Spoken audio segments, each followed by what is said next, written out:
right, guys, welcome back. This is chapter 5 in our Homeschool Bravely series.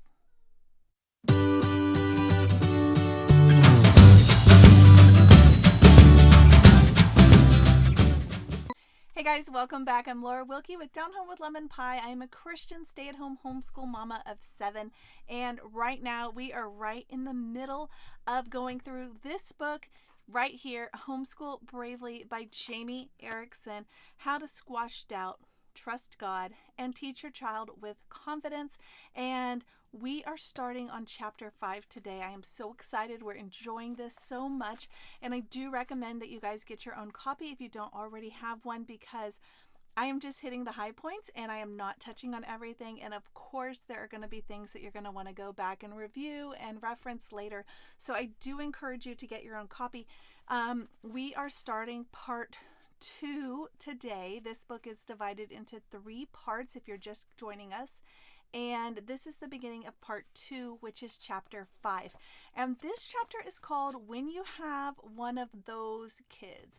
I feel like everybody who has more than 2 kiddos has experienced this dynamic in their home. And, you know, usually sometimes it is your first child, but usually I feel like it's the second child or thereafter.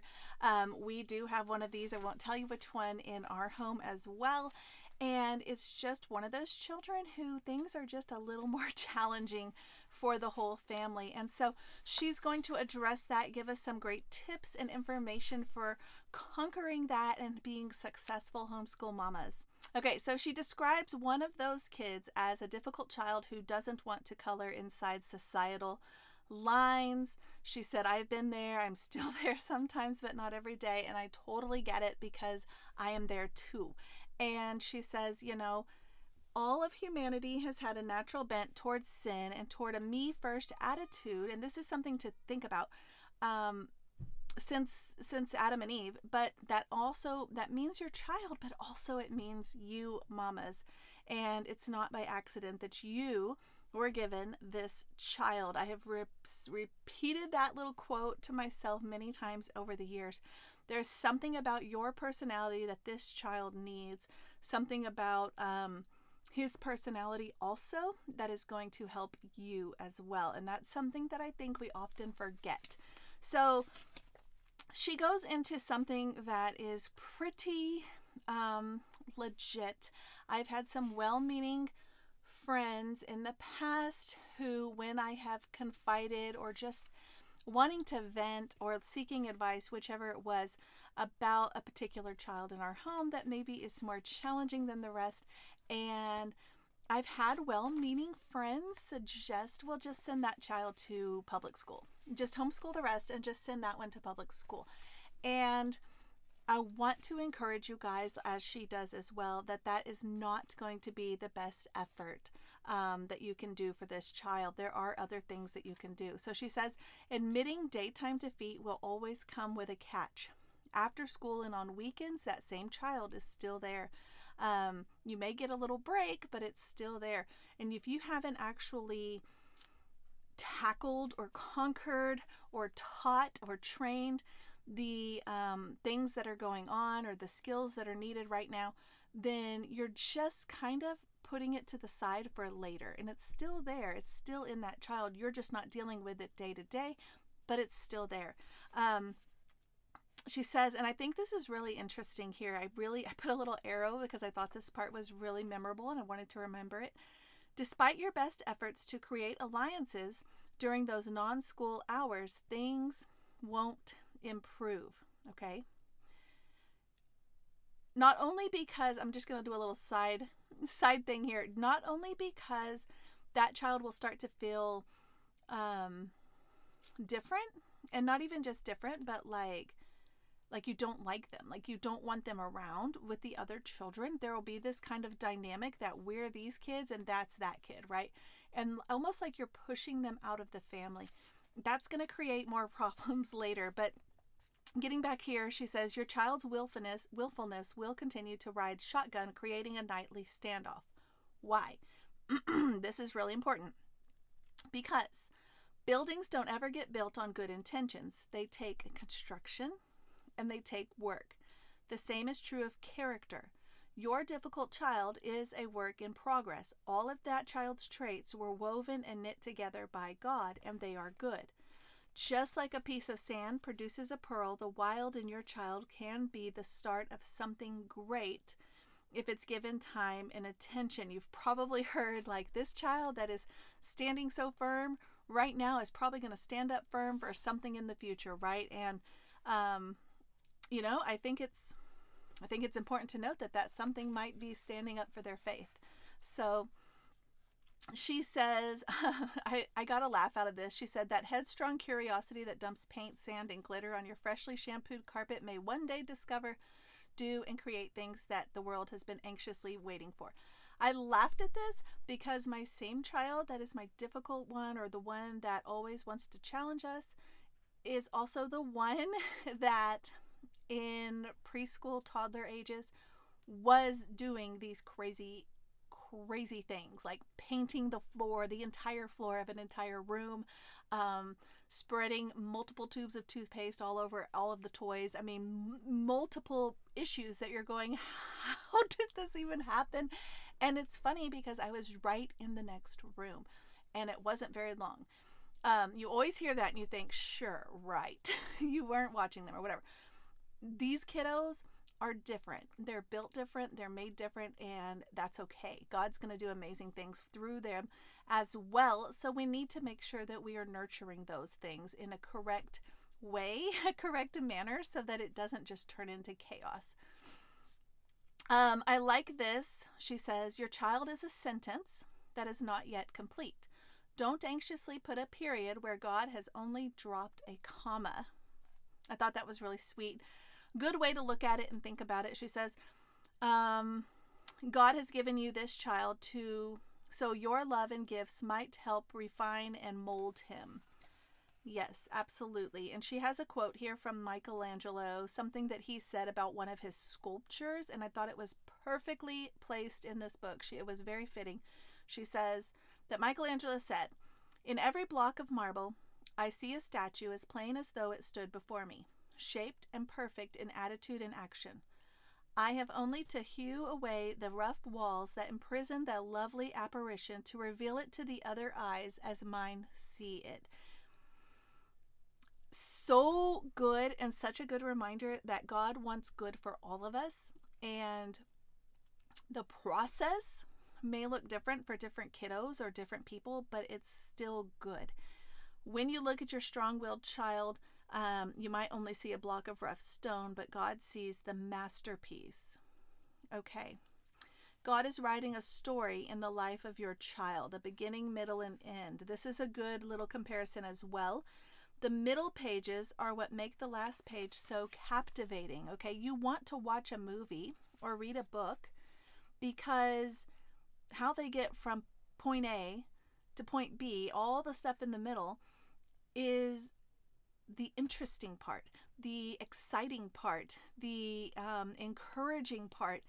Whereas if we all just know, oh, this happened, and we all know the ending, it doesn't have the same impact. And their lives are that same way. Okay, something that she notes here on page 64, which I thought was important to highlight, is she says at the bottom of 64, the process won't be tidy.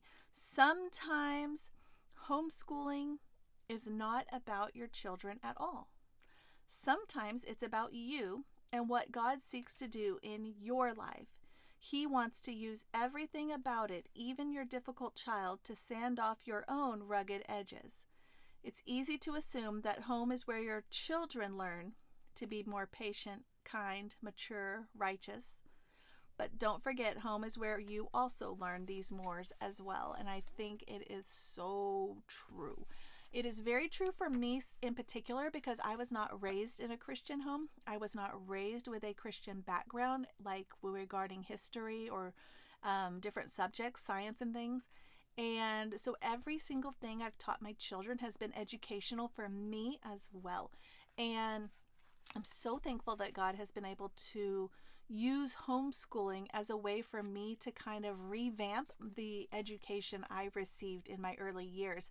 And it's important to realize that some of those things include things like patience and compassion and gentleness, these fruits of the Spirit, and things that maybe I wasn't taught very well, or wasn't taught from a Christian standpoint as a child. And now God can use our homeschool by using my children to teach them to me as well. And it's a very humbling experience, a very good experience, but a very beautiful one as well.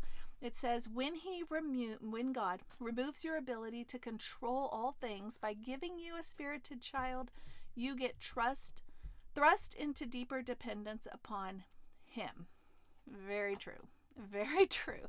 My faith in God has grown immensely because of the children I have. All right, so now she's going to give us some suggestions, some little solutions that may help. Some of these I've done, some of them are new to me, and I'll tell you which ones. Some of them have worked well, some of them not so much, some of them sometimes not. So it's kind of like that. It's kind of trial and error, really. So let's see what she suggests here. Again, my homeschool, what works in my home, what works in her home, is not going to be a one perfect fit for every home or every family or every child. So you do sometimes read things and you're like, oh, we're going to try that, and it's a big flop. That's okay. Try something else. Okay, so the first one she has here is offer a choice. A child who just wants to be heard, to feel like a portion of his school day is within his control. She gives you some great suggestions here. Again, I'm not going to go through each one, but I will tell you some things that we've done in our own home. My oldest child was really struggling with learning to read. I've told this story many times over the years, so I'm not concerned about sharing which child it was specifically, but she was very much a struggler when it came to learning to read. Now she's 14 and reading wonderfully. But when she was younger, I'm talking like 6 years old, she was really struggling. And I was a new homeschool mom, brand new to homeschooling, and had all the things for the curriculum, right? And it has all the subjects and all the stuff. So we went through kindergarten and we did all the things. We did the science and all the little history thing, all the things, right? And then we got to first grade and we still couldn't read. And I know a lot of first graders can't read or can't read well, but the difference was that now she was 6 and she had known letter sounds since she was 4. And so as a new homeschool mom, in my naivety, I thought she should be putting them together well by now.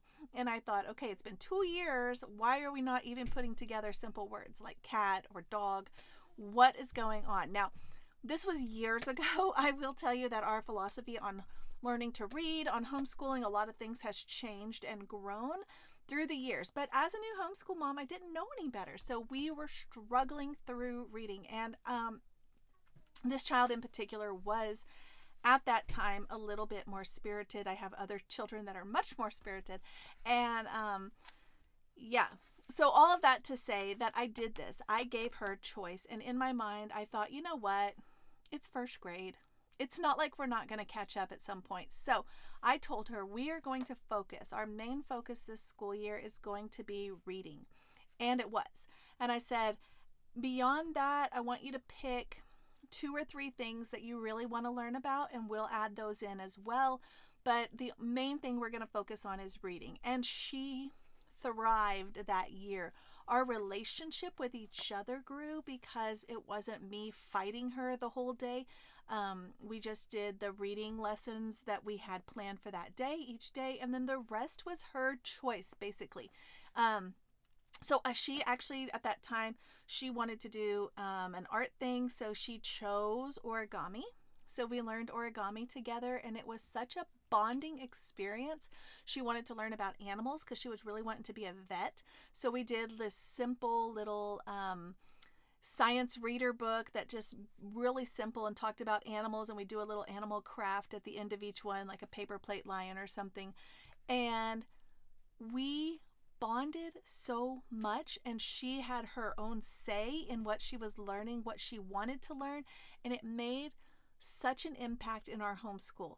and in our home as well, because I had given her that choice. And there were, like I said, there was something we had to do. Like we had to do reading.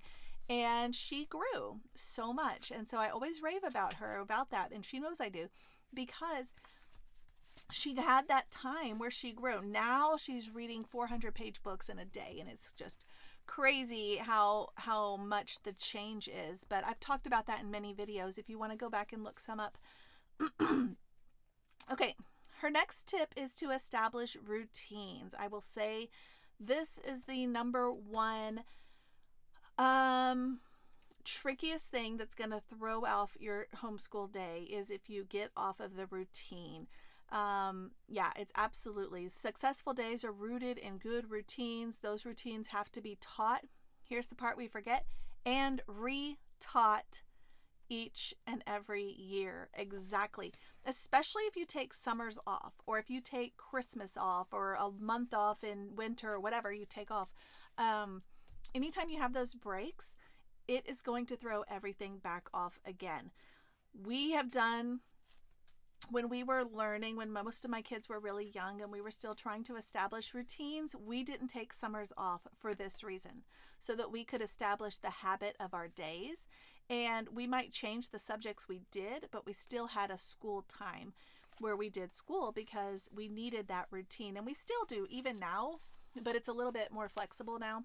But she says, she's talking about a rhythm, not necessarily with a ticking clock, but more of a rhythm. Like after we do this, then we do this, and then we do this, and oh, now it's lunchtime, and then it's outside time, and then it's game time, or whatever. So she talks about establishing these routines. She gives some great tips and hints here on how to do this, starting with getting the kids up a few minutes earlier, 15 minutes earlier every few days until they're ready to get up at the correct time that you need them to be. She talks a little bit here about having lists and charts for what they need to accomplish each morning. I had those as well, a morning chart, and then they had an evening one as well. Especially when the kids were really small, it helps so much. And I had picture ones for the kids that couldn't read, and word written ones with the ones that could, and I had them laminated, and then I had them on a little tiny clipboard. They sell these little tiny clipboards, and I just posted them up in our hallway across from their bedrooms, and they could go in each day. They had a little dry erase marker that I had tied to the clipboard, so everything was there. They didn't have to go find anything. And they could just check them off as they went. And then at the end of the day, on their nighttime routine, it said, erase the morning routines, or erase the routines, or whatever it was. And so at the end of the day, they would go through and erase them all, so they were ready to go for the next day. So just establishing some of those routines. She suggests waiting to serve breakfast until the other lists are complete. We do that in our home even now. I tell the kiddos, hey, breakfast is almost ready. If you haven't done your chores for the morning, you need to hurry, or you're going to have a cold breakfast. And they know they'll test me on that sometimes, and they end up with a cold breakfast. But the day keeps moving on. That is something else. Keeping your day moving. Like the day doesn't just stop because your child doesn't want to do reading. The day still goes. There's just a discipline, and that was something else I had to learn. She may talk about this later, but that was something else I had to learn was, with my first child, we would spend forever. I mean, an hour, maybe two, trying to get through a subject like reading because there was so much wiggling, or I don't want to do it, blah, blah, blah, blah, right? When I got older, I read some other books, I had some other kids, I realized that that child was kind of controlling our whole day, and we couldn't actually move on because they were not moving on. And I stopped that, and I said, okay, we're going to do reading for 20 minutes. If we decide that we want to play during that time, or if we don't want to do our reading during that time, we still move on to the next subject or the next activity or the next task. But later, when you have free time or game time or screen time or whatever, you don't get that activity because you didn't do your school during school time. And you have to set some boundaries like that, because if you just stop your whole day because they don't want to do it, it just ruins the whole thing. I have other mom friends that they have told me, and I've told them the same thing. They've told me things like, we never get to the fun science experiments. We never get to the fun crafts because we never actually get past the must-dos. And I'm like, you know what? Move on. Just move on. Move past the must-dos, and they don't get the extra playtime later, but still get the things done that you want to do in school. So she does give some awesome tips here. We can't just assume our kids will naturally know how to start the day and use their time wisely. We have to teach them. That was something that, as a new mom, I just kind of assumed, like, oh, they'll figure this out. No, we have to teach every single thing. Good habits will ensure that the bulk of your day is lather, rinse, repeat with no extra stress and no extra burden on you or them. So she talks a lot. There's some good tips here. The next thing, she calls it a soft open, the school year. We called it a slow start. But basically, when you start the school year, starting not with every single thing that you have planned all at once. So something she does here, which is not something we do, probably not something we would ever do, but apparently it works really well for their family, so I'll tell you, is she has her kids, each child, start on a different day of the week. And she says her youngest one starts like on a Monday, and she does all of their stuff, and that's their first day of school. And then that child has the rest of the week off, she says. And then the next child, like Tuesday is their first day, and then I guess they have the rest of the week off, and then Wednesday. And this wouldn't work in our home. I get what she's saying, because she says each kid has a chance to be celebrated. But I can see this starting of a habit, and then you just take the whole week off so they don't actually learn the habit. I can see it not working well, at least in my own home. Maybe it works great in everybody else's home. I do it a little bit more like the next example that she has, where she starts subjects. So I do this with my kiddos. Usually, let's see, she says one subject per child on the first day, and then slowly add in subjects on subsequent days, half days for the first few weeks. Or this is more like what we do, focus on just core subjects like math and reading for the first couple weeks, and then each week add in a new subject. We do something a little bit more like that, although we don't so much now because we consistently homeschool. So we have a really good routine now, and we don't have to do this as much, but we do still do it a little bit. And I'm going to tell you guys, it helps. It helps. But you have to plan in advance for that, so that you start early enough for that. Otherwise, you're getting to, I learned that the hard way. Otherwise, you get to the end of May or June, whenever it is you want your school year to end, and you're way off on ending on time. So you have to kind of plan for that. Next, she talks about creating white space, is what she calls it. We call this like quiet time in our home, but basically a time when all the kids have like a break, a rest. We call it quiet time. When they were really little, they all had to be on their beds with a book. I had a book basket. Now that they're bigger, they just have to be doing something quiet. So that might even be a video game, as long as it's quiet. It might be a learning app on their tablet. It might be watching a movie together, but something where we're still and we're quiet. So, yeah.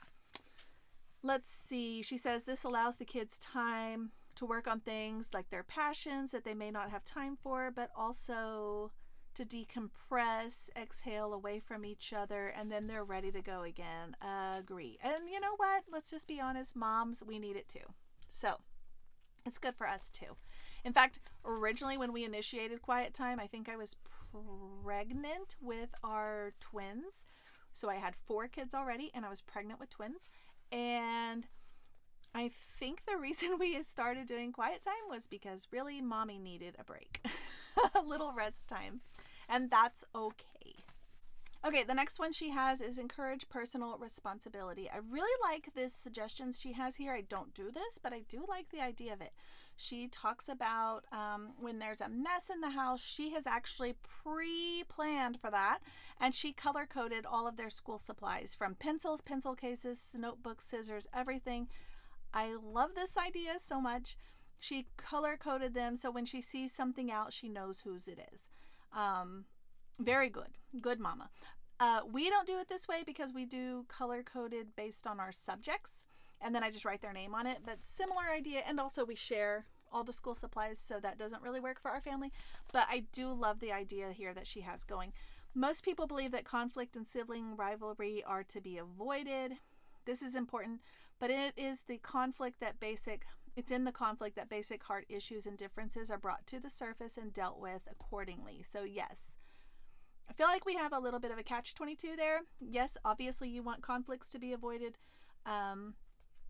But yeah, you get to the conflicts because of the heart issue, and then you help them, and then the conflicts should be avoided. So it's all the same there. Okay, and the last one she has here is foster togetherness. This is a good one, talking about kind of going back to what I was talking about, where having my child pick those subjects, having that choice brought us together, she and I. It happens the same way in this chapter. She's kind of referring how her and her daughter were kind of struggling, and anyway, you'll have to read it to get the whole thing, because I'm not going to give you the whole thing, but basically they were so similar that she felt like she needed to have outside influences to kind of balance their homeschool experience, but God removed a lot of friends that they had from their lives. They moved or whatever, and it came down to back to just mom and her, or her daughter and her mom, and they were the only ones. And she was like, it actually gave us the room to grow, talking about God removed people from their lives so that they could have that space to grow, so that they could be closer and have a better homeschool experience. And this was when her daughter was really young, so like the first year, I think. And so yeah, I think that a lot of times we want to just rush into it and do all the things. And I did the same thing when mine were very small. We joined all the little co-ops, and I'm thinking, why did we do that? They were so little and it didn't even matter. Not actual co-ops, but more like playgroup little things. And we made a lot of friends, but we know none of them now. So it was just kind of frivolous. Like there could have been some more just one-on-one time, and we probably would have been much more successful. So it's important to note the together time that you can gain while you're homeschooling. And it's important not to that was when I was all caught up on the socialization thing, and I thought that was true, and that's just a complete farce. So don't fall into that trap. And then she says, later, when they got older and they had a good homeschool plan, relationships were strengthened, God provided friends.